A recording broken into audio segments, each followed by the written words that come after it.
Welcome guys. आज हमारा topic रहेगा सीओपीडी पर।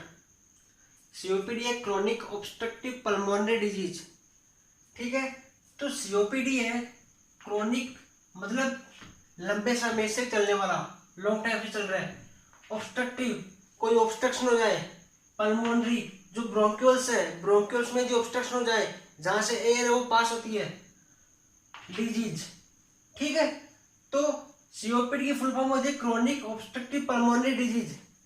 अब ये लंग्स की डिजीज है, तो हम थोड़ा जो ब्रीफली है वो लंग्स के बारे में स्टडी करते हैं। ठीक है,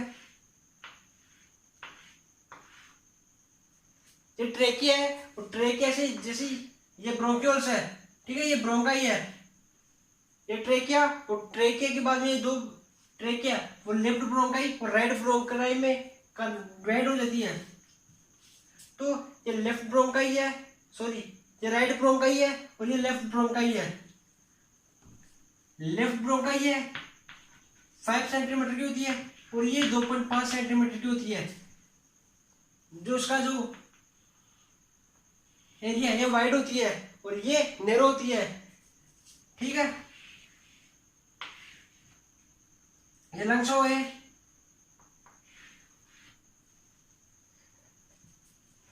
ये लंग्स है और यहाँ पे 3 लोब पाए जाते हैं इस लंग्स में, और इस लंग्स में 2 लोब पाए जाते हैं,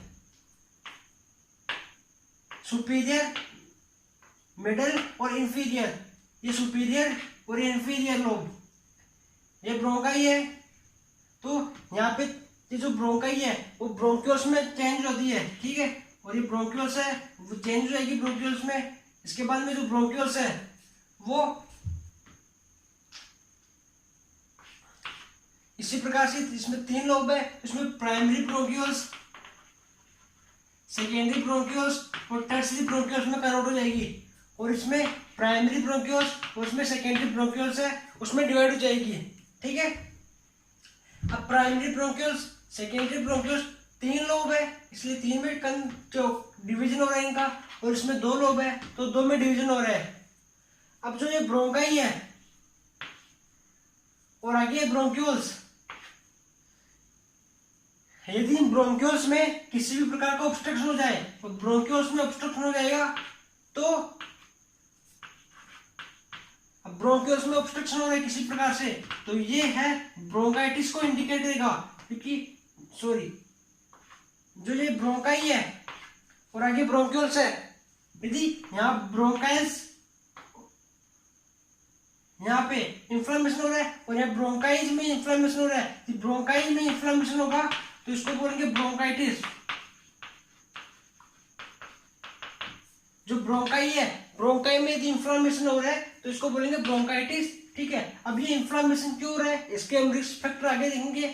ठीक है, आईटीएस लग रहा है मतलब इंफ्लेमेशन हो रहा है, और इंफ्लेमेशन होता है वो होता है लगभग इन्फेक्शन के कारण। इन्फेक्शन है वो कोज हुआ, जो यहाँ पे गोबलेट सेल पाई जाती है उसको डिस्टर्ब करेगा, उसको इरिटेट करेगा। तो गोबलेट सेल है वो म्यूकस का सीक्रेशन एक्सेसिव अमाउंट में करेगी, और जब म्यूकस का सीक्रेशन एक्सेसिव अमाउंट में होगा तो ये जो एयरवे है ब्रोंकाइटिस का ये ब्लॉक हो जाएगा। ठीक है, पहले इतना था अब इतना हो गया, तो एरिया एयर पास के लिए वो कम हो जाएगा। ठीक है, अब इतना ही एरिया मिल रहा है, पहले ज्यादा एरिया मिल रहा था, तो रेस्पिरेशन है वो अच्छे से नहीं हो पाएगा। जो गोबलेट सेल है उनका काम है म्यूकस को सीक्रेट करना।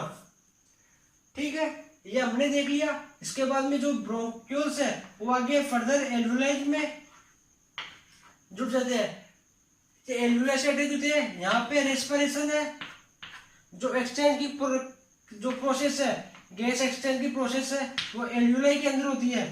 ठीक है, तो इसको फंक्शनल यूनिट ऑफ रेस्पिरेशन भी कहा जाता है एल्वुलाई को। ओके, यदि एल्वुलाई की और डिस्कशन की बात करें तो एल्वुलाई में 3 टाइप की सेल पाई जाती है, 3 टी सेल पाई जाती है। जो फर्स्ट है टी ए, टी बी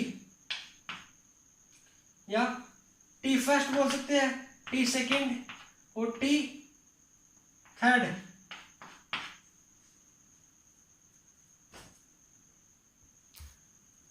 तो टाइप फर्स्ट बात करें, टाइप सेकंड, टाइप थर्ड। जो टाइप फर्स्ट है उसका काम है गैस एक्सचेंज का, जो टाइप सेकंड है उसका काम है फेगोसाइटोसिस का। जो माइक्रो ऑर्गेनिज्म जो यहाँ से डस्ट पार्टिकल है वो जो इस एयरवे के थ्रू लंग्स के अंदर जाते हैं, तो ये एल्यूलाई क्या करती है, आगे जाके उनको डिस्ट्रॉय कर देती है।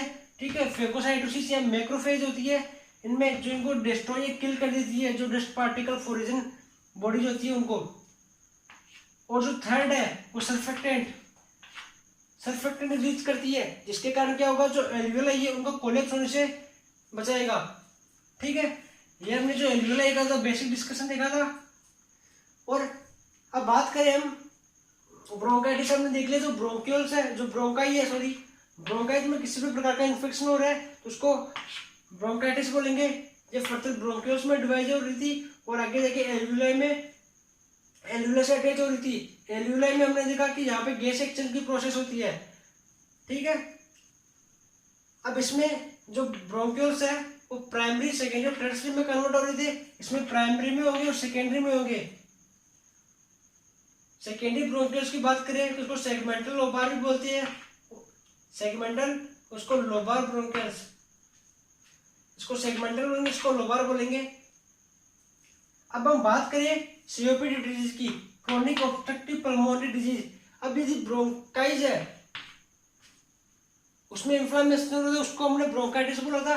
जो सीओपीडी है वो क्रोनिक डिजीज है, और ब्रोंकाइटिस और प्लस एम्फाइसेमा, इन दोनों से सीओपीडी है वो कॉज होता है। ब्रोंकाइटिस हमने कहा था इन्फ्लेमेशन हो रहा था। एम्फाइसेमा क्या है, जब ये ब्रोंकाइटिस ये लंबे समय तक है, लॉन्ग ड्यूरेशन तक है, तो क्या होगा, जो एल्वियोलार है वहां पे जो गैस एक्सचेंज की प्रोसेस नहीं हो पाएंगी, और जो इन्फेक्शन बैक्टीरिया जो ब्रोंकाइटिस है वहां से जो इन्फेक्शन है, जो वायरस बैक्टीरिया है वो एल्वियोलाई को भी डिस्टर्ब करेंगे, और एल्वियोलाई को डिस्ट्रॉय कर देंगे। और एल्वियोलाई यदि डिस्ट्रॉय हो गई तो उसको बोलेंगे एम्फाइसेमा। एल्वियोलाई डिस्टर्ब हो गई है, एल्वियोलाई डिस्ट्रॉय हो गई है, तो ऑक्सीजन जो गैस एक्सचेंज है वो बिल्कुल नहीं हो पाएगा। ठीक है, तो ये एम्फाइसेमा की कंडीशन होती है। इन दोनों को हमने बोला है सीओपीडी। ओके, यदि हम इसकी डेफिनेशन की बात करें तो ये ग्रुप ऑफ डिजीज है, दो का है, ब्रोंकाइटिस और emphysema, in which the air flow is decrease, जो एयर फ्लो वो डिक्रीज हो रहा है because the airways are narrowing, जो एयरवे है वो नैरो हो रही है। ठीक है, that result difficult to breathe, narrowing of airway, difficulty in breathing, difficulty in breathing. यदि जो एयरवे है वो नैरो हो गई है, हमने बता दिया, तो उसमें डिफिकल्टी आ जाएगी ब्रीथिंग के अंदर, तो इसको सीओपीडी डिजीज है, दोनों कंबाइंड में बोल दिया है। ठीक है, तो अब हम देखें इसके जो ब्रोंकाइटिस है,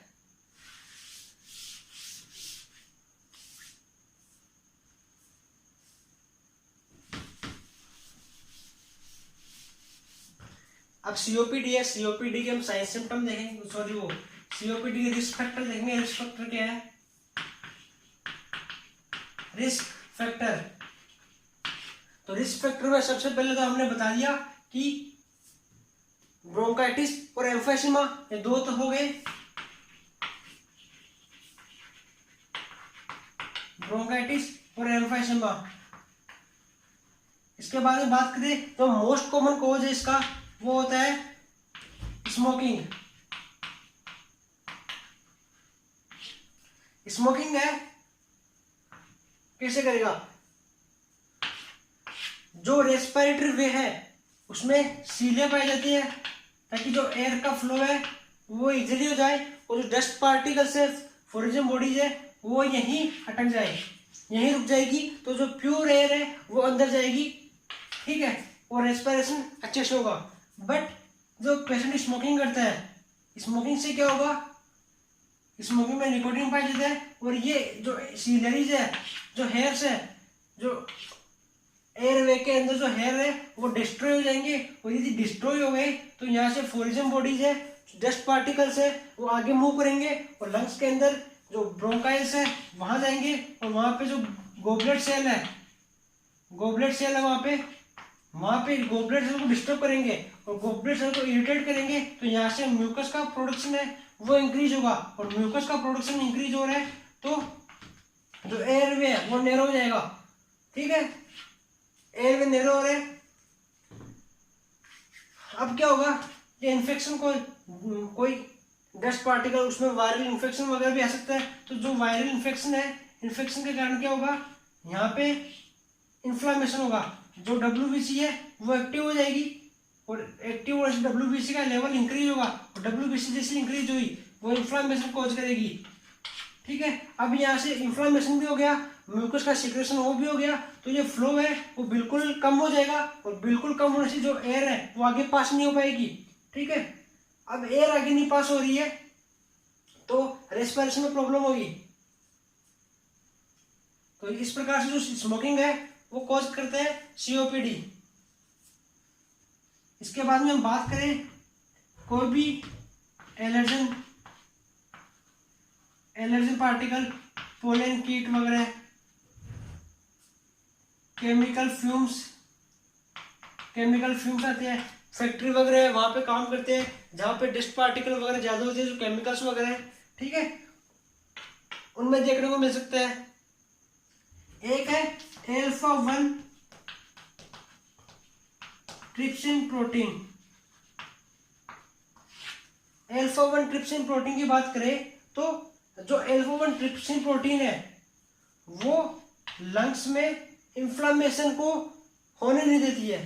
ठीक है, लंग्स में इन्फ्लामेशन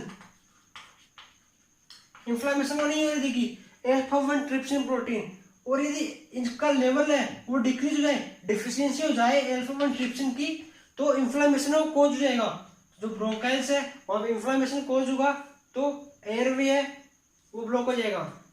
ठीक है, तो इसी प्रकार से लगभग जो ईटियोलॉजी है मेन वो हमने देख ली है। इसके बाद में बात करें जेनेटिक्स।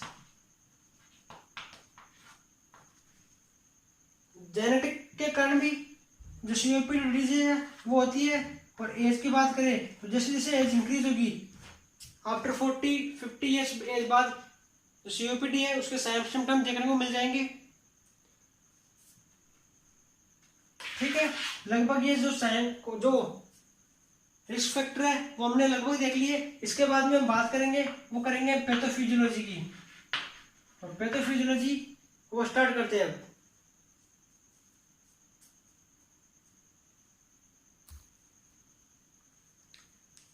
तो पैथोफिजियोलॉजी की बात करेंगे।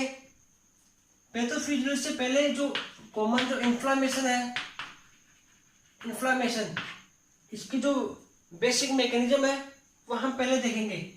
ठीक है, तो इन्फ्लामेशन की बात करें हम, तो जैसे ही कोई फोरिजन पार्टिकल, फोरिजन बॉडीज है, इन्फेक्शन है, बॉडी में एंटर करता है और ब्लड में जाता है। ठीक है, ब्लड में गया, ब्लड में जाने के बाद यहाँ पे जो लिम्फोसाइट्स है, WBC पाई जाती है, वो एक्टिव हो जाती है, और वो उस जो फोरिजन पार्टिकल्स है, जो एलर्जेंस है, तो वहां पे अपना इफेक्ट शो करेगी। WBC का लेवल है वो वहां पे इंक्रीज होगा, और WBC जहाँ पे इंक्रीज होती है वहां से इन्फ्लामेशन कॉज करेगी। ठीक है, और इन्फ्लामेशन कॉज करेगी, इन्फ्लामेशन के साइंस सिम्टम है वो बात करें तो सबसे पहले होता है रेडनेस, उस एरिया में रेडनेस हो जाएगा। दूसरा आएगा पेन, तीसरा होगा टेंडरनेस,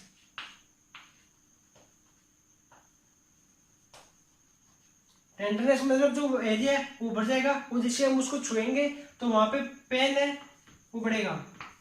उसके बाद बात करें हम स्वेलिंग, तो ये इन्फ्लामेशन के 4 साइन हो, वो कॉमन साइन है। ठीक है, अब हम बात करें जो पैथोफिजियोलॉजी है COPD की उसकी, तो जो भी इटियोलॉजिकल फैक्टर है, due to any etiological factor जो भी ईटियोलॉजिकल फैक्टर है उनके कारण क्या होगा, इन्फ्लामेशन हो रहा था। इन्फ्लामेशन मैंने बता दिया कि कैसे हो रहा है, म्यूकस का सीक्रेशन ज्यादा हो रहा है कई बार, और कहीं पे जो इन्फेक्शन है वो हो रहा है जिसके कारण इन्फ्लामेशन कोज हो रहा है। ठीक है, अब इन्फ्लामेशन कोज हो रहा था और इंक्रीज म्यूकस सीक्रेशन,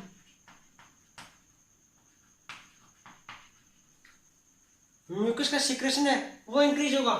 ठीक है, अब म्यूकस का सीक्रेशन हो रहा है मतलब जो नैरोइंग हो रही है ब्रोंकियोल, जो ब्रोंकाई है वो नैरो हो रही है, नैरोइंग ऑफ ब्रोंकाई, ब्रोंकाई है वो नैरो हो रही है, इसको हम बोलेंगे ब्रोंकाइटिस। और ये लॉन्ग समय तक रह रही है, लॉन्ग ड्यूरेशन, ये प्रोसेस है वो लॉन्ग समय तक रह रही है, इन्फ्लामेशन है वो लॉन्ग समय तक रह रहा है, तो इसको बोलेंगे हम, जो एल्वियोलाई है वो डिस्टर्ब हो जाएगी, एल्वियोलाई डिस्ट्रॉय, एल्वियोलाई डिस्ट्रॉय हो रही है तो उसको बोलेंगे एम्फाइसीमा, एम्फाइसीमा। और जो ब्रोंकाइटिस और एम्फाइसीमा है दोनों को हमने बोला है सीओपीडी। तो इस प्रकार से जो पैथोफिजियोलॉजी से हमें साफ पता चलता है कि ये ब्रोंकाइटिस और एम्फाइसीमा दोनों का कॉम्बिनेशन है। अब हम बात करेंगे ब्रोंकाइटिस की, तो सीओपीडी का पहला डिजीज है ब्रोंकाइटिस। ठीक है, तो नेक्स्ट लेक्चर में हम ब्रोंकाइटिस है उसका डिस्कशन करेंगे, और जो इसके नोट्स है, जो जितने भी लेक्चर हो गए अब हमारे रेस्पिरेटरी के सभी के नोट्स है वो आपको डिस्क्रिप्शन में मिल जाएंगे। ठीक है, और जो सीओपीडी का पूरा टॉपिक है उसका, उसके जो नोट्स है वो तैयार है, वो आपको। ब्रोंकाइटिस, ब्रोंकाइटिस का मैंने जो इंट्रोडक्शन है वो आपको लास्ट लेक्चर में बता दिया है कि जो ब्रोंक्यूल्स है वहां पे इन्फ्लामेशन हो जाएगा, और इन्फ्लामेशन कैसे हो रहा था वो भी मैंने बता दिया है। ठीक है, तो इसकी डेफिनेशन की बात करें तो इन्फ्लामेशन ऑफ ब्रोंक्यूल्स, जिसके कारण क्या होगा, जो एयर वे वो नैरो हो जाएगा और डिफिकल्टी इन ब्रीथिंग मिलेगी अपन को। ओके फ्रेंड्स, अब हम बात करें, ये सारा बता दिया इन्फ्लामेशन हो रहा है ब्रोंक्यूल्स में। जो इन्फ्लामेशन की जो नॉर्मल प्रोसेस थी वो भी लास्ट लेक्चर में बता दी। तो इन्फ्लामेशन हो रहा है, इन्फ्लामेशन इन ब्रोंक्यूल्स, सॉरी इन्फ्लामेशन इन ब्रोंकाइटिस, जो ब्रोंकाई है उसमें इन्फ्लामेशन हो रहा है, इसको ब्रोंकाइटिस बोला है। इसके रिस्क फैक्टर की बात करें,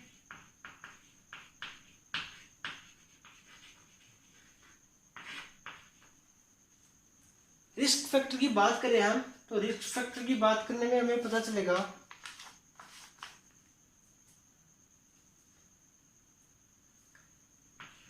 स्मोकिंग देखा था सबसे पहले हमने।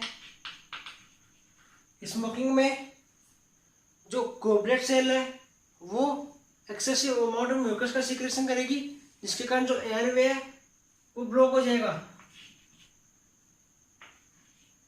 एलर्जन या dust particle, dust particle, chemical fume, fumes,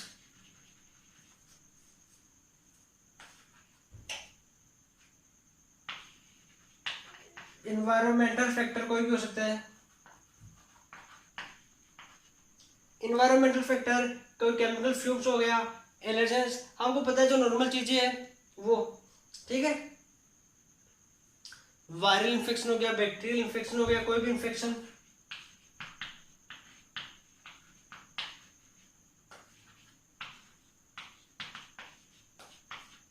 एक होता है GERD, gastro oesophageal reflex disease. इसमें क्या होता है, जो गैस, जो स्टोमक है उस स्टोमक में जो गैस्ट्रिक जूस पाए जाते हैं, गैस्ट्रिक जूस से उसका यदि बैक फ्लो हो जाए, ठीक है, ब्लैक फ्लो होने के बाद वो इसोफेगस में आ जाए और इसोफेगस के थ्रू जो अपर रेस्पिरेटरी ट्रैक्ट है वो अफेक्टेड होगा, ठीक है, ठीक है, अपर रेस्पिरेटरी एक्सपेक्टेड होगा। तो यदि ब्रोंकाइज में आ जाए तो वहां पे इन्फ्लामेशन है वो कॉज करेगा, ठीक है, क्योंकि जो रप्चर हो जाएगी, ये रप्चर होने के बाद वहां पे जो नेरिंग हो जाएगी, एयरवे की नेरिंग हो जाएगी, ठीक है। तो ये GERD है, ये भी कॉज कर सकते हैं। जो नॉर्मल इसकी जो इटियोलॉजी है वो देख ली हमने। इसके टाइप्स की बात करें तो टाइप्स दो प्रकार का होते हैं, एक्यूट, क्रोनिक। जो सीओपीडी डिजीज है, सीओपीडी डिजीज में होता है वो होता है क्रोनिक ब्रोंकाइटिस। हम बात कर रहे हैं वो क्रोनिक ब्रोंकाइटिस की कर रहे हैं। एक्यूट ब्रोंकाइटिस में जो भी वायरल इन्फेक्शन वगैरह कोई भी इटियोलॉजी से हो सकता है, तो उसमें जो कफ वगैरह होता है, ठीक है, खांसी वगैरह है, वो लगभग 1 वीक तक ठीक हो जाती है। 1 वीक से ज़्यादा नहीं होती है, 1-2 वीक तक हो जाती है, ठीक है। और यदि क्रोनिक की बात करें तो क्रोनिक लंबे समय तक चलता है, 3 मंथ टू 1 ईयर, आगे प्रोग्रेसिव डिजीज है ये, ठीक है। और यदि ये है इन्वर्सिबल, इन्वर्सिबल मतलब ये एक बार होने के बाद जो पुणे स्टेज है, जो पहले की स्टेज है, वहां पे नहीं आ सकती, तो हमने बोला इसको इनरिवर्सिबल। तो इसके बाद हम बात करें ब्रोंकाइटिस की पैथोफिजियोलॉजी है उसकी। पैथोफिजियोलॉजी में हम बात करूं तो शॉर्ट में बता देता हूं आपको कि कोई भी जो इन्फेक्शन है, इन्फ्लामेशन है, वो कॉज हो रहा था क्योंकि जो डस्ट पार्टिकल है वो बॉडी के अंदर हो रहे थे। तो due to any etiological factor inflammation of bronchioles, ठीक है, इन्फ्लामेशन हो रहा है ब्रोंक्यूल्स का, सॉरी, इन्फ्लामेशन ऑफ ब्रोंकाइज, यह बात करते हैं।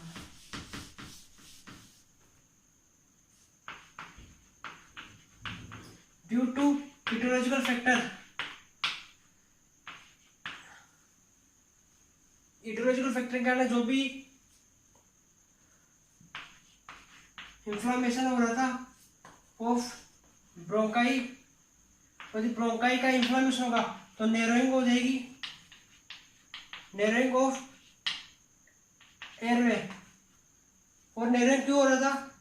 Due to mucus secretion, mucus secretion, excessive amount of mucus का सिक्रेशन हो रहा है, उसके कारण भी जो एयरवे है वो नैरो हो रहा था, ठीक है।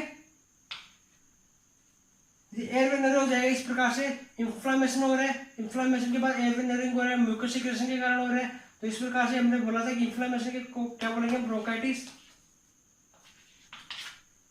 ठीक है। तो ये हमने इसकी जो पैथोफिजियोलॉजी है उसकी बात की। आपको जो नोट्स प्रोवाइड होते हैं, अभी जो डिस्क्रिप्शन लिंक में नोट्स है वहाँ पे जो सिस्टमेटिक पैथोफिजियोलॉजी है वो दी हुई है, यहाँ से मैंने आपको समझा दी है, वहाँ पे आपको इजीली समझ में आ जाएगी, ठीक है। क्योंकि यहाँ पे जो नैरोइंग है वो किसके कारण हो रही थी, हाइपर सीक्रेशन हो रहा था म्यूकस का और इन्फ्लामेशन हो रहा था, उसके कारण जो नैरोइंग हो रही थी, ठीक है, नैरोइंग हो रही थी। इस प्रकार से सिक्रेशन, म्यूकस का सिक्रेशन ज्यादा होगा तो ये जो फ्लो है ये कम होगा, क्योंकि जो यहाँ पे जो अवयव बने हैं वो कम है, ठीक है। इस प्रकार से हम जो लास्ट में जो रिजल्ट मिलेगा उसकी बात करें तो डिफिकल्टी हो जाएगी ब्रीथिंग में, डिफिकल्टी इन ब्रीथिंग, ठीक है। अब हम इसके साइन और सिम्टम है वो देखेंगे।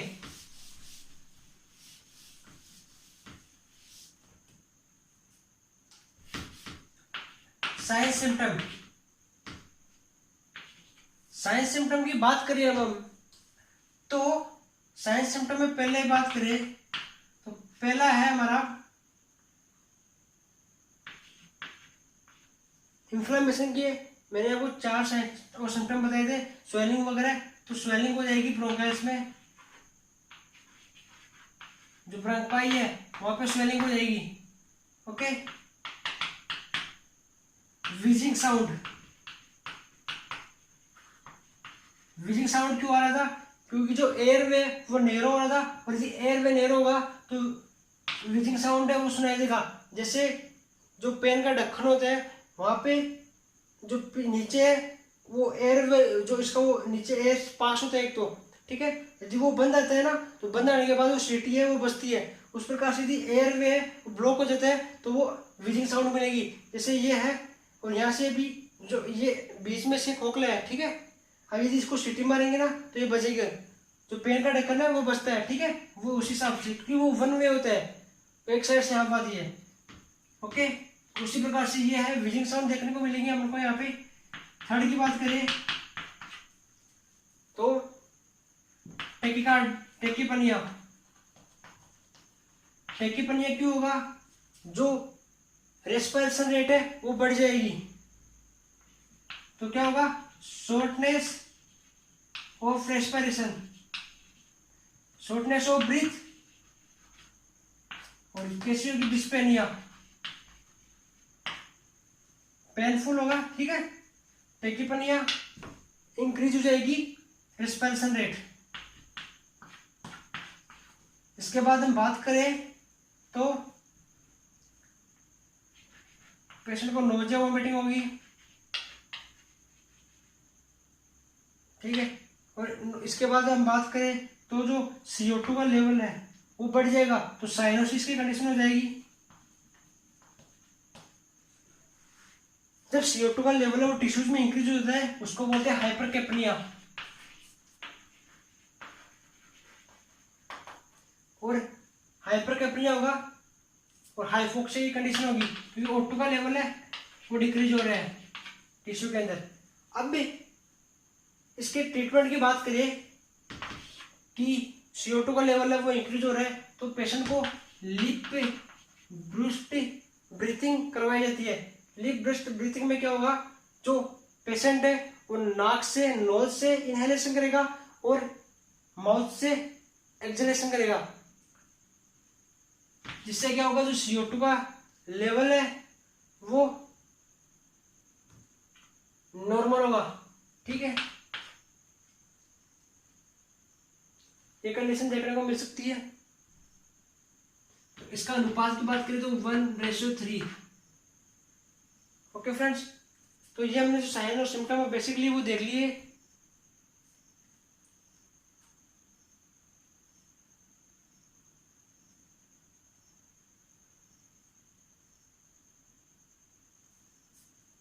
और इसमें एक और की बात करें तो वह कफिंग, ठीक है। अब हम बात करेंगे इसके डायग्नोस्टिक इवैल्यूएशन की। डायग्नोस्टिक इवैल्यूएशन में सबसे पहले हम पेशेंट की हिस्ट्री है वो लेंगे, पेशेंट का फिजिकल एग्जामिनेशन करेंगे और पल्मोनरी फंक्शन टेस्ट ये करेंगे। पल्स ऑक्सीमीटर है वो करेंगे, जो पल्स ऑक्सीमीटर आता है हॉस्पिटल में, उससे हम जो सैचुरेशन ऑक्सीजन का वो चेक कर लेंगे, ठीक है। और इसकी बात करें तो इसमें होता है, जैसे ये बॉल है और यहाँ पे एक पाइप से लगी होती है, यहाँ पे पेशेंट है वो फूंक मारता है, और फूंक मारने से यदि बॉल है ये फूल रही है तो पेशेंट में जो ऑक्सीजन है उसमें कोई प्रॉब्लम नहीं है। और यदि इसको बॉल को नहीं फुला पा रहे हैं, ठीक है, तो जो उसमें ऑक्सीजन का लेवल है वो डिक्रीज है, ठीक है। इसके बाद हम बात करें तो ABG, आर्टेरियल ब्लड गैसेज, इसका हम करते हैं O2 और CO2 है उसका लेवल है वो असिस्ट करने के लिए हम ABG है वो टेस्ट परफॉर्म करते हैं। इसके बाद में हम बात करें तो ब्लड टेस्ट करवा सकते हैं। ब्लड टेस्ट में क्या होगा? जो WBC है उसका लेवल इंक्रीज मिलेगा, तो ब्रोंकाइटिस है उसको असिस्ट कर सकते हैं। तो ये हमने जो इसका डायग्नोस्टिक इवैल्यूएशन है उसकी बात कर ली। अब हम बात करेंगे इसके ट्रीटमेंट की। तो ट्रीटमेंट में हमने बताया इन्फ्लेमेशन हो रहा था, इन्फ्लेमेशन को रिड्यूस करने के लिए हम देंगे कोर्टिकोस्टेरॉइड, कोर्टिकोस्टेरॉइड। और कोर्टिकोस्टेरॉइड की बात करें तो हाइड्रोकोर्टिसोन, प्रीडिमेथासोल, हाइड्रोकोर्टिसोन हो गया, मेथिल प्रेडेनासोल,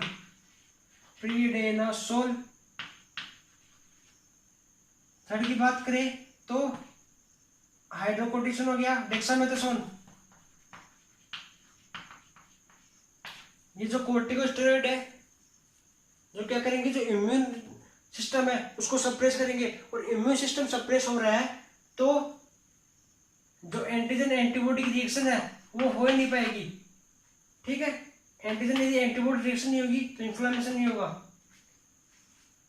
इसके बाद हमने देखा था कि इन्फ्लेमेशन को तो हमने दूर कर दिया। पेशेंट को फीवर हो रहा है, फीवर के लिए हम एंटीबायोटिक्स देंगे। कफ आ रहे थे तो एंटीटूसिव देंगे। अब यदि बात करें पेशेंट को कफ क्यों आ रहे थे, क्योंकि जो सीक्रेशन था, जो ये एयर में था, ब्लॉकेज हो रहा है, तो बॉडी यहाँ पे जो एक्सपेल की क्रिया होगी उसको बाहर निकालने की क्रिया होगी कफ के थ्रू, तो उसके कारण कफ आ रहा था। उसके लिए हम एंटीटूसिव जो ड्रग्स है वो देंगे। और हमने साइन और सिम्टम में देखा था नोजिया वोमिटिंग, उसके लिए अपन ओंडापेंटा देंगे, एंटीमेटिक्स, ठीक है। एंटीमेटिक दे सकते हैं हम। पेशेंट को O2 प्रोवाइड करेंगे, O2 थेरेपी देंगे। इसके बाद हम बात करें तो इन्फेक्शन हो रहा था, इन्फेक्शन के लिए सबसे पहले बात करें तो एंटीबायोटिक्स, ठीक है। एंटीबायोटिक्स देंगे हम ताकि जो इन्फेक्शन है, जो बैक्टीरिया है वो डिस्ट्रॉय हो जाए। और एजिथ्रोमाइसिन इसका एग्जांपल दे दो, एजिथ्रोमाइसिन, ओके। इस प्रकार से इसका मेडिकल मैनेजमेंट है वो इतना ही है। हाँ, और एक इम्पोर्टेंट ड्रग हमने क्या देखा था, जो ब्रोंकाइल्स है वो नैरो हो गई थी, तो उनको नैरो को डायलेट करने के लिए हम देंगे bronchodilator. Most important bronchodilator. Bronchodilator की बात करें तो इसमें आता है सालबुटामोल। सालबुटामोल प्रिवेंट सोडियम, जो प्रिवेंट का सोल्यूशन आता है वो।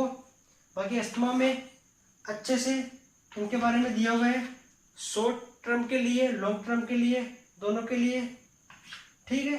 वहां पे इसका जो मेडिकल मैनेजमेंट है वो देख सकते हो आप, ओके। तो इसकी डाइट की बात करें हम तो पेशेंट को high calorie diet, high protein diet वो देंगे। और नर्सिंग मैनेजमेंट है, उसमें सबसे पहले हम O2 एडमिनिस्ट्रेशन करेंगे पेशेंट को। O2 एडमिनिस्ट्रेशन करेंगे, पेशेंट को हाई फाउलर पोजीशन देंगे, और O2 है वो एडमिनिस्ट्रेशन करेंगे। O2 एडमिनिस्ट्रेशन से जो एयर है वो क्लीन होगा और रेस्पिरेशन है की प्रोसेस है वो अच्छा होगी, और हाई फाउलर से जो पेन है वो कम होगा। और पेन के लिए मेरी टेबलेट देंगे एसिडोफिनोमेन, ठीक है। एसिडोफिनोमेन है वो देंगे पेन को डिक्रीज करने के लिए।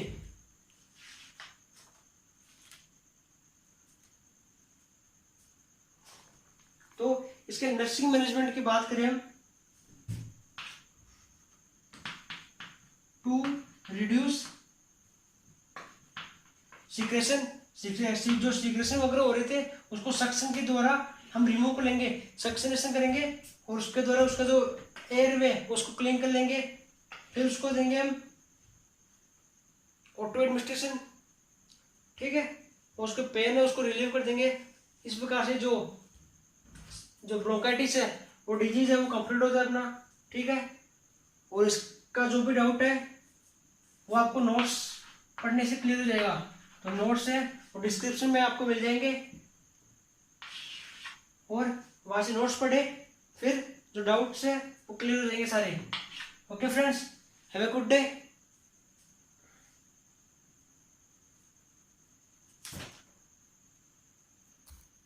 तो हम इसी लेक्चर में जो एम्फाइसीमा है उसको भी डिस्कशन कर लेंगे। एम्फाइसीमा, क्योंकि जो एम्फाइसीमा है वो इन्हीं से रिलेटेड होता है, ये मैनेजमेंट होता है लगभग, ठीक है। और जो साइन और सिम्टम होते हैं वो भी यही होंगे लगभग, और जो डायग्नोस्टिक है, इवैल्यूएशन है वो भी यही होता है। तो हमने जो ब्रोंकियल अस्थमा देखा था, तीनों का सेम सा होता है ब्रोंकाइटिस का ये। तो इस एम्फाइसेमा की बात करें तो एम्फाइसेमा में मैंने आपको बताया था कि जो एल्वियोलाई है, जो क्रोनिक ब्रोंकाइटिस होने पर जो एल्वियोलाई है वो डिस्ट्रॉय हो जाएंगी, और एल्वियोलाई डिस्ट्रॉय हो रही है तो रेस्पिरेशन नहीं हो पाएगा, जो गैस एक्सचेंज की प्रोसेस है वो नहीं हो पाएगी, और ये एल्वियोलाई है धीरे धीरे ये डिस्ट्रक्शन हो जाएगा एल्वियोलाई का, और यहाँ पे गैस एक्सचेंज नहीं होगा, और डेड स्पेस है वो बढ़ जाएगा, डेड स्पेस ये बढ़ जाएगा। डेड स्पेस वो एरिया होता है जहाँ पे गैस एक्सचेंज है वो नहीं होता है, ठीक है।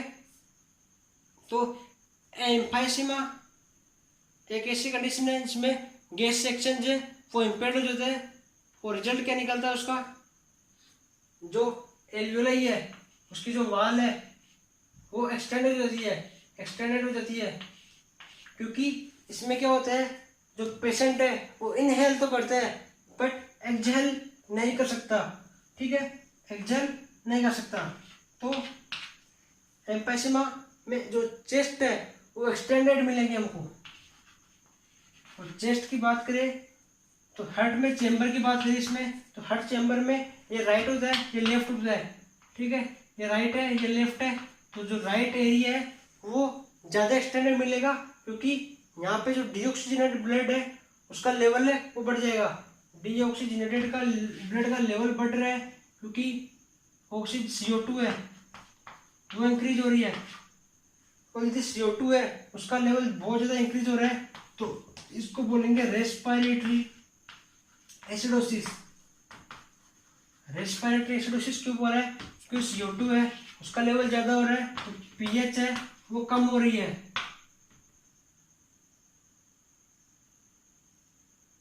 ठीक है, pH कम हो रही है तो एसिडोसिस की कंडीशन आ जाएगी, इसको बोलेंगे हम रेस्पिरेटरी एसिडोसिस, ठीक है फ्रेंड्स। तो ये हमने जिसका बेसिक था वो देख लिया।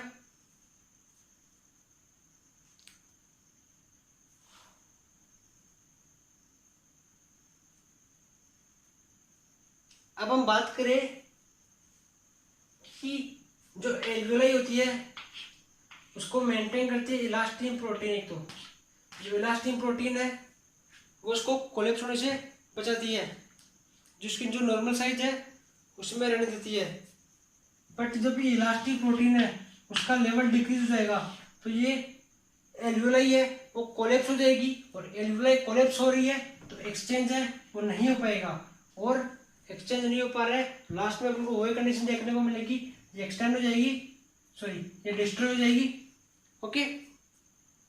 तो अब हम इसका जो बेसिक इंट्रोडक्शन था वो देख लिया हमने, इसकी डेफिनेशन थी वो भी देख ली, और सिस्टमेटिक आपको नोट्स में अवेलेबल मिल जाएगा।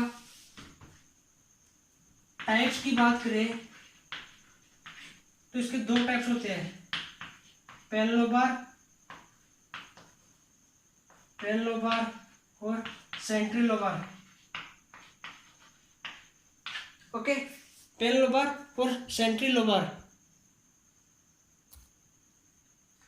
पेनलोबार की बात करें हम, ओके, सो पेनलोबार में जो एल्वियोलाई है, एल्वियोलाई डक्ट है वो है, उनमें इंफ्लेमेशन होता है वो एक्सटेंड हो जाती है, ठीक है, उनमें एक्सटेंड हो जाएगा, मतलब जो बीच में जो ये एल्वियोलाई है वो डिस्ट्रॉय हो जाएगी, जैसे ये एक्सटेंडेड हो जाएगा इसका जो एरिया है, और एक्सटेंडेड हो जाने से जो इसमें आपको देखने को मिलेगा हाइपर एक्सपेंडेड चेस्ट, जो पेनलोबार है उसमें इंफ्लेमेशन हो रहा है और जो एल्वियोलाई है वो डिस्ट्रॉय हो रही है, इसके कारण जो एक्सटेंडेड हो रही है एल्वियोलाई शेक है वो एक्सटेंडेड हो रही है, तो ये हाइपर एक्सटेंडेड चेस्ट है वो देखने को मिलेंगे। सेंट्रल लोबार में जो ब्रोंकाइज है वो अफेक्टेड होगी, ठीक है, जो ब्रोंकाइज है वो अफेक्टेड होगी, और उसका जो मेन कारण था वो तो क्या था, स्मोकिंग के कारण ये अफेक्टेड हो रही है, और स्मोकिंग का पूरा प्रोसेस है वो मैंने आपको समझा दिया। इसकी एटियोलॉजी की बात करें तो सबसे मेन वही है सिगरेट स्मोकिंग, सिगरेट जो पेशेंट है वो स्मोकिंग कर रहे, सिगरेट हो गया, पाइप होता है, सिगार होता है, तो ये जो भी इंटेक कर रहा है उसके कारण देखने को मिलेगा, ठीक है। और हमने बता दिया कि स्मोकिंग से, सिगरेट से किस प्रकार से एम्फाइसीमा हो रहे हैं। जो क्रोनिक ब्रोंकाइटिस है वो लंबे समय तक रह रहा है, और जो एम्फाइसीमा है उसको कॉज करेगा, ठीक है। और अल्फा-1 ट्रिप्सिन प्रोटीन है, उसके कारण बता दिया, वो अल्फा-1 ट्रिप्सिन है, वो एल्वुलाई है, उसको कोलैप्स होने से बचाती है। बट अल्फा-1 ट्रिप्सिन है वो क्या करती है, जो इन्फ्लामेशन है उसको रोकती है। बट इसकी डेफिशिएंसी होगी तो इन्फ्लामेशन कॉज हो जाएगा, ओके। तो किसी भी प्रकार से हम देख सकते हैं इसमें केमिकल है, जो फ्यूम्स है, वो केमिकल फ्यूम्स की बात करें तो वही डस्ट पार्टिकल्स हो गए। वो डस्ट पार्टिकल के बाद में वही जो फ्यूम्स वगैरह है, एलर्जेंस वगैरह है, फैक्ट्रीज है, फैक्ट्रीज के कारण जो डस्ट पार्टिकल फ्लोरेसेंट बॉडीज वहां से आ सकते हैं, वो हो गए। इन्वायरमेंटल फैक्टर हो गए। तो इनका जो फिक्स मटेरियल होता है, जो सीओपीडी, जो रेस्पिरेटरी 2-3 डिजीज है, इनमें जो फिक्स है ये मटेरियल, ठीक है। जियोटोलॉजी वगैरह है वो सेम सी है, ठीक है। तो ये मैंने बात की इसकी। अब क्योंकि जो अस्थमा है ये सब सेम से है, तो अस्थमा की बात करें तो अस्थमा होता है इनरिवर्सिबल, सॉरी रिवर्सिबल, मतलब वो वापस उसी स्टेज में आ सकता है। बट जो सीओपीडी है वो उस स्टेज में नहीं आ सकती। एक बार जो सीओपीडी का पेशेंट हो गया तो उसमें ये दिक्कत लाइफ टाइम से रहेगी। केवल हम उसको रोक सकते हैं, बाकी उसको बिल्कुल ट्रीट है वो नहीं कर सकते, ठीक है फ्रेंड्स। तो जो इसकी एटियोलॉजी वो हमने देख ली, इसके साइन सिम्टम्स है तो वही कफ हो गया, टैकीपनिया हो गया, इंक्रीज ब्रीथ होगी, डिस्पेनिया हो गया, फटीग हो गया, नोजिया वोमिटिंग हो गया, ठीक है। और हम बात करें तो साइनोसिस की कंडीशन होगी, क्योंकि जो रेस्पिरेशन है वो नहीं हो रहा, तो CO2 का लेवल है वो इंक्रीज हो जाएगा, ओके। व्हीजिंग साउंड, व्हीजिंग साउंड देखने को मिलेगा। ब्रीथिंग रैपिड हो जाएगी, साइनोसिस वगैरह, फैटिग, कफ, चेस्ट की साइज है वो इंक्रीज हो जाएगी, चेस्ट की साइज है वो इंक्रीज चेस्ट साइज। ये आपको बता दिया हमने कि किस प्रकार से हाइपर एक्सटेंडेड हो रहा है, ओके। तो ये जो सब कुछ वो बताया हुआ है आपका, ठीक है। और हम बात करें आगे, अब जो इसकी जो पैथोफिजियोलॉजी है उसका हम ब्रीफ डिस्कशन करेंगे। जो भी यूट्रोलॉजिकल फैक्टर थे, यूट्रोलॉजिकल फैक्टर के कारण क्या होगा, द एल्वियोलाई, जो द एल्वियोलर है, एल्वियोलर वाल हैव बीन डिस्ट्रॉय। हमने बताया था जो एल्वियोलाई है वो डिस्ट्रॉय हो जाएगी। एंड लॉस ऑफ इलास्टिसिटी, जब वो डिस्ट्रॉय हो रही है तो इलास्टिसिटी को लॉस कर देगी, ठीक है। Due to loss of elasticity the alveoli get collapse, ठीक है, वो कोलैप्स हो जाएगी। उसके बाद पहले इलास्टिसिटी थी वो एक्सटेंडेड थी, लेकिन बाद में क्या हुआ था, कोलैप्स हो गई है वो। गेट एक्सचेंज हार्डर, जो गैस एक्सचेंज है वो हार्डर हो जाएगा। अब गैस एक्सचेंज है वो नहीं हो पा रहा था, अब वो नहीं हो पाएगा, तो हाइपोक्सिया में कंडीशन हो जाएगी। हाइपोक्सिया में क्या था, जो ब्लड है उसका लेवल है वो टिश्यू के अंदर कम हो रहा था, और रेस्पिरेशन रेट है वो इंक्रीज हो रही थी। क्यों हो रही थी, इसको लेवल को मेंटेन करने के लिए। इसमें हम देखेंगे तो हमें एक चीज देखने को मिलेगी कि इसमें जो आरबीसी का लेवल है, डायग्नोसिस में हम देखेंगे इसमें आरबीसी का लेवल है वो बढ़ा हुआ मिलेगा। और आरबीसी का लेवल क्यों बढ़ा हुआ मिलेगा, क्योंकि जो ऑक्सीजन कैरिंग कैपेसिटी है उसको बढ़ाने के लिए जो आरबीसी है वो ज़्यादा हो जाएगी, तो ज़्यादा ऑक्सीजन लेके जाएगी, ऐसा होगा, ठीक है। तो जो आरबीसी का लेवल है वो बढ़ा हुआ देखने को मिलेगा इसमें। तो इसके डायग्नोसिस में पहला हम बात कर लिया, ये आरबीसी जो ब्लड टेस्ट है वो कर लेंगे। हिस्टोरिकली फिजिकल एग्जामिनेशन वो नॉर्मल है। इसके बाद में बात करें तो इसमें होगा पल्स ऑक्सीमीटर के द्वारा हम चेक कर लेंगे ऑक्सीजन सैचुरेशन को। एबीजी, स्पायरोमेट्री, वो सारे जो डायग्नोस्टिक है, इवैल्यूएशन है, वो सारे डायग्नोस्टिक करेंगे हम पहले वाली जैसी। इसमें हम बात करें तो जो हार्ट है तो उसके लिए ईसीजी करेंगे, चेस्ट एक्सरे करेंगे, लंग्स है, जो चेस्ट है वो एक्सपेंड हो रहे थे, इसके लिए हम चेस्ट एक्सरे करेंगे पेशेंट का, सीटी स्कैन भी करेंगे ताकि जो एल्वियोलाई है उसकी जो इमेज है वो हम देख सके। तो सीटी स्कैन होगा, चेस्ट एक्सरे वगैरह, ये ठीक है, ये हमने कर लिया। और उसके बाद में मेडिकल मैनेजमेंट की बात करें तो मेडिकल मैनेजमेंट में ब्रोंकोडायलेटर देंगे,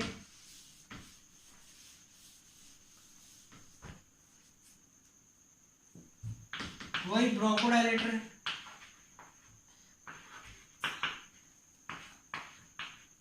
कॉर्टिकोस्टेरॉइड, कॉर्टिकोस्टेरॉइड, ठीक है, कॉर्टिकोस्टेरॉइड देंगे, ऑटोथेरेपी देंगे, ऑक्सीजन थेरेपी।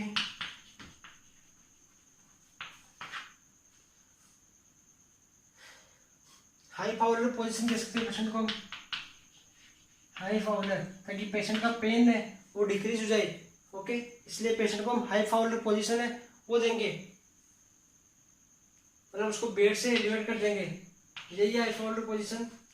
तो इस प्रकार से जो नॉर्मल ट्रीटमेंट है हमने कर दिया। यदि पेशेंट को पेन हो रहा है तो एसिटाफिनोमेन देंगे, एनाल्गेसिस, एसिटाफिनोमेन देंगे, वो है एनाल्गेसिस। ओके, और बाकी जो मेडिसिन है वो नॉर्मल सभी में सेम सी होती है। इन तीनों की बात करें, एस्थमा, सीओपीडी, सीओपीडी में जो ब्रोंकाइटिस और एम्फाइसिस है, इनमें जो मेडिसिन है सेम है लगभग सभी में। तो आप इसको अच्छे से प्रिपेयर करें। अस्थमा में जो नोट्स है वहाँ पे जो ब्रोंकोडायलेटर है वो कॉर्टिकोस्टेरॉइड है, वहाँ पे इन दोनों की मेडिसिन है वो अच्छे से डिस्क्राइब की हुई है, किस प्रकार से जो बीटा रिसेप्टर है उसको स्टिमुलेट करती है। ठीक है, तो ये आपका टॉपिक है वो ऑलमोस्ट कंप्लीट हो रहा है। अब हम एम्फाइसिमा में सर्जिकल मैनेजमेंट करें तो सर्जिकल मैनेजमेंट में हम कर सकते हैं कि जो लंग्स है, ये लंग्स है, तो यहाँ पे लंग्स में समझ लो ये एल्वियोलाई, इतना एल्वियोलर पार्ट है, वहाँ पे टिश्यूज है जो एल्वियोलर है वो डिस्ट्रॉय होंगे। तो सर्जन क्या करेगा, डॉक्टर क्या करेगा, इतने से पार्ट को कट कर देगा। ठीक है, जो यहाँ के एल्वियोलर टिश्यू है, डैमेज टिश्यूज है, उनको नष्ट कर देगा। तो इसको बोलेंगे lung reduction surgery, lung reduction surgery. Okay, और जो बुलेक्टोमी है, जो एक्सपेंडेड पार्ट है, डायलेटेड पार्ट है, डायलेटेड स्पेस है, ठीक है, बुलाई डायलेटेड या बुलाई उसके एरिया को रिमूव कर देगा, डायलेटेड एरिया है वो रिमूव हो जाएगा। बुलेक्टोमी में बुलाई जो डायलेटेड एरिया उसको रिमूव कर देगा। और लंग रिडक्शन में जो लंग्स है उसका एरिया कम हो रहा है, मतलब जो डेड एल्वियोलर टिश्यू है उसको रिमूव कर देंगे। ठीक है, इस प्रकार से जो इसका सर्जिकल मैनेजमेंट है वो भी कंप्लीट हो गया है। इनके नर्सिंग मैनेजमेंट है वो ब्रोंकियल अस्थमा के नोट्स में अच्छे से दी हुई है। इन लोग के हम वो नर्सिंग मैनेजमेंट है वो लिख सकते हैं। तो आप नोट्स पढ़े और नोट्स पढ़े, नोट्स पढ़े। ओके, और जो आप है वीडियो को लाइक वगैरह तो कर देना। अमेज़न का जो सिलेबस है उसमें हमने 26-27 वीडियो के लगभग जो डाल दिए है। ठीक है, 26-27 वीडियो अमेज़न में वो हमने डाल दिए। अब हम बात करें तो अमेज़न में जितने भी इम्पोर्टेंट डिजीज है थोड़े बहुत और बच रहे हैं। ठीक है, जो सेकेंडरी के हिसाब से जो एग्जाम में आते हैं वो थोड़े बहुत और है। तो अमेज़न के लगभग हम डिजीज सारे देख लेंगे। ठीक है, तो ये जो इम्पोर्टेंट डिजीज है वही हो रहा है, सीओपीडी है वो एग्जाम में आता रहता है, अस्थमा, ब्रोंकाइटिस वगैरह, तो जितने भी जो करवाए हैं वो सारे एग्जाम में आए हुए हैं। तो बहुत इम्पोर्टेंट डिजीज है वो हमारी कंप्लीट हो रही है। ओके फ्रेंड्स, वीडियो को लाइक करें, कमेंट करें, इसको शेयर करें ताकि हमारा अमेज़न का सिलेबस है जल्दी से जल्दी कंप्लीट हो जाए। ओके।